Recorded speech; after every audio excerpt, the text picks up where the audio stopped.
feel like the real estate market is right alongside my health right now.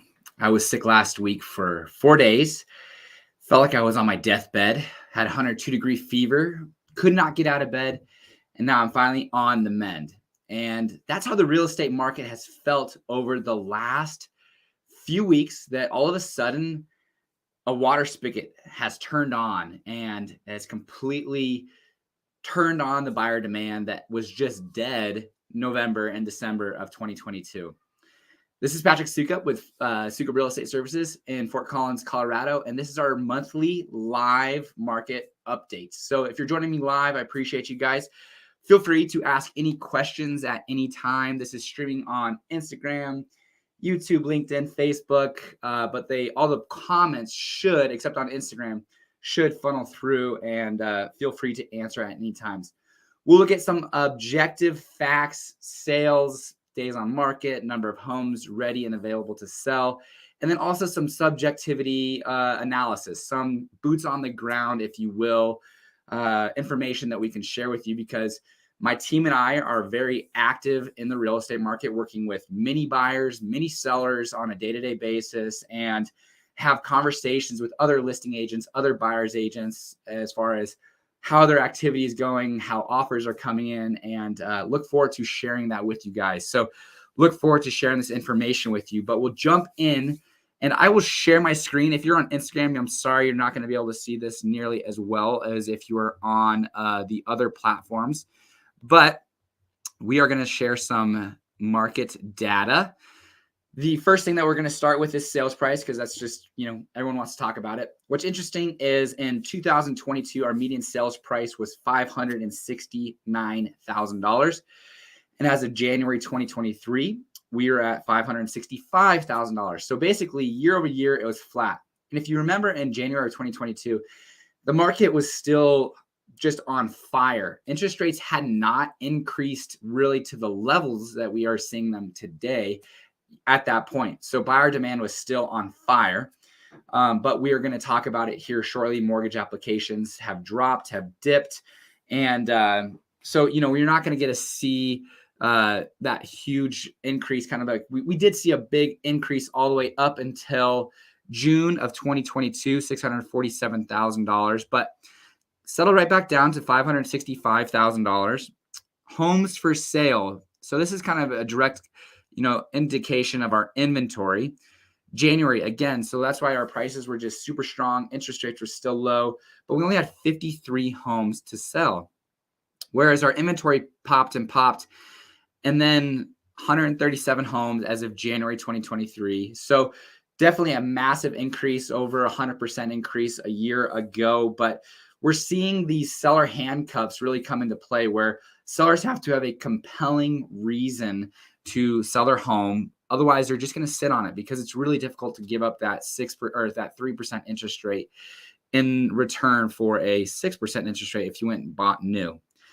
Days on market. This is really super interesting. It has just really peaked. Now, this information, it's really important to understand that all of that sales data are homes that went under contract in December. December and November it was just dead. The holiday season, high interest rates, inflation still really wasn't super under control, seemingly.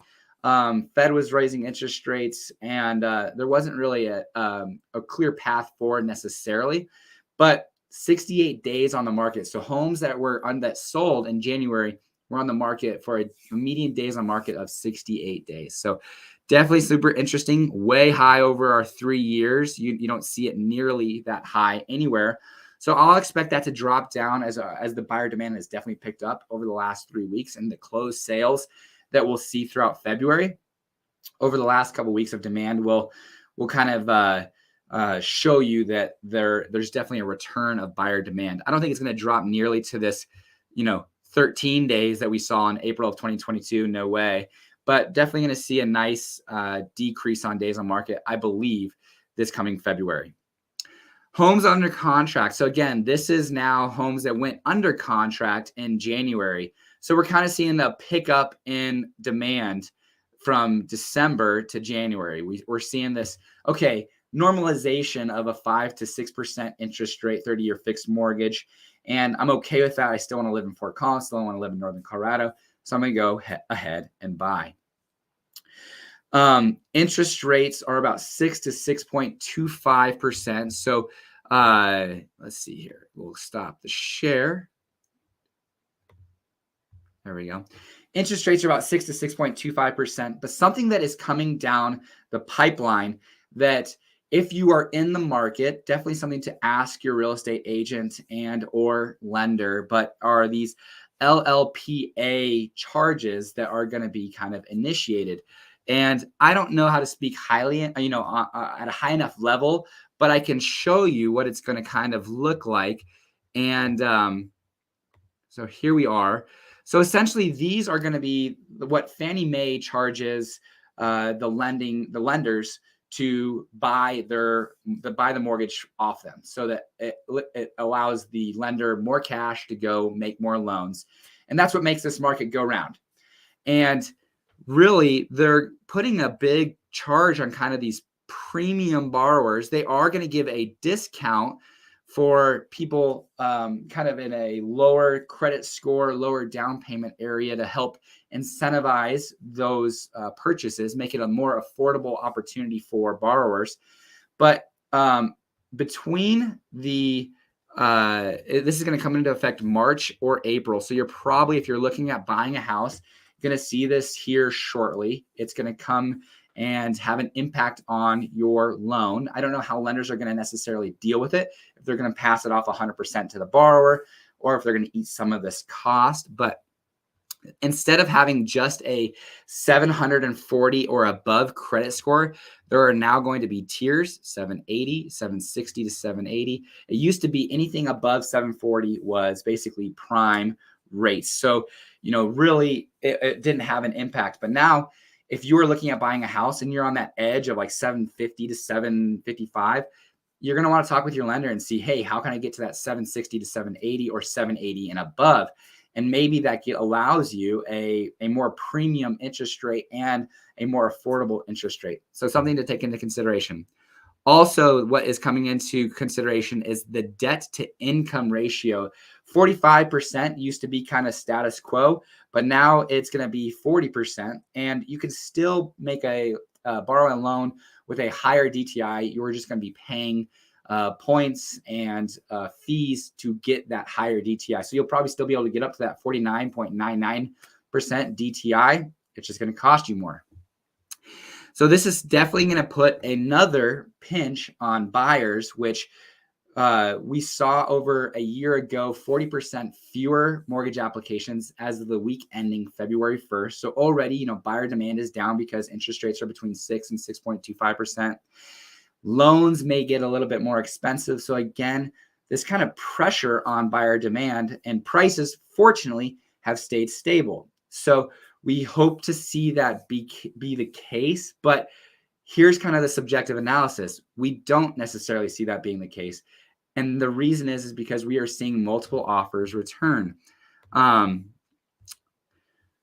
Just over the last couple of weeks, working with buyers, there was one client that looked at a house in Midtown Fort Collins, list price $525, maybe a little underpriced, but not crazy. But I was told there was 5 offers. 4 of them were cash. One was all the way up to $625. Had an escalation factor all the way up to $625.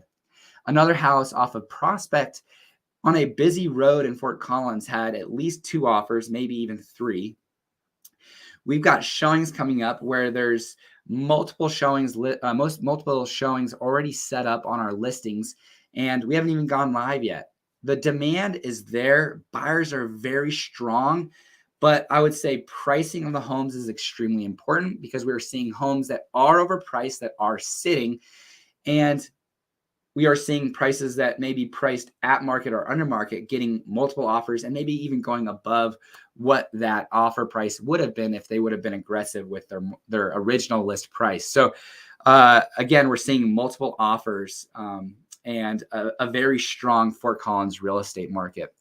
Let's see here. Don't have any questions coming in on Instagram, but Um, Unemployment is a definite consideration that I think is going to have the biggest impact on any type of prices of homes. But Colorado remains strong. As of the end of December, we had a 3.3% unemployment. I saw a couple employers join us on Instagram, and would be curious to see how they're doing with their numbers, just because it's a higher turnover industry, a restaurant industries. But ultimately, the jobs are going to be able to what holds up and stays strong this real estate market. And we're not seeing anything change along those lines. In fact, we're seeing new businesses being formed. We're seeing businesses take new locations, growing and expanding, which tells me that they see the strength of the employment market. Their retail market is strong here in Northern Colorado. But that is it as far as our market update for January of 2022. Overall, very strong real estate market in Fort Collins. Across the country, we have clients moving from Virginia. They put their house on the market, have multiple showings already without it going live. This is not a specific location issue as far as how the buyer demand has turned on. It's across the country. We're a part of a lot of different groups, and you're even starting to see mainstream media steer away from this doom and gloom real estate market to, well, maybe there's a decently strong market upon us, or there might be some stabilization, and the market's going to crash and everyone should run. Narrative that you kind of have been told is, I would say, getting less and less, and the strength of the buyers and the demand minimal nowadays, attrition slow last year, and we're back to a solid cruise. Cool. Yeah, appreciate you sharing that. So, and somebody in a strong turnover business, but runs a very successful and well-managed business that attracts really good talent, is able to stay strong with good teams. So definitely important to have kind of that type of information, because it wasn't too long ago that I talked to a restaurant owner that the biggest thing that they had trouble doing was finding good employment to stay with them. So hopefully Fort Collins continues a strong employment base. But otherwise, I appreciate everybody watching. And when will we see new inventory of Fort Collins this spring? Good question. Super Bowl is always a great time for new inventory to really hit the bottom of the market, as far as we bottom out with our lowest amount of inventory, and then we'll start to see new properties hit the market. Ourselves, my team, I should say, working with 6 new listings that are going to come on the market in the next 4 to 6 weeks. So I would hope that there are many of agents that are like me and my team that have 6, 10, 12 listings that they're working with for the new spring coming up. And we see a strong spring market help us. So hopefully right after the Super Bowl, we will start to see strong amount of inventory hit the market. So if you are in the market and it is depressing to see homes come on, homes come off, hopefully we see a good surge of inventory come this spring. So my man Ryan just joined us at the end of the stream, but I appreciate you. If you ever sell your company, I got you. Yes, sir. So, all right, guys, until next time, appreciate you guys watching. Take care.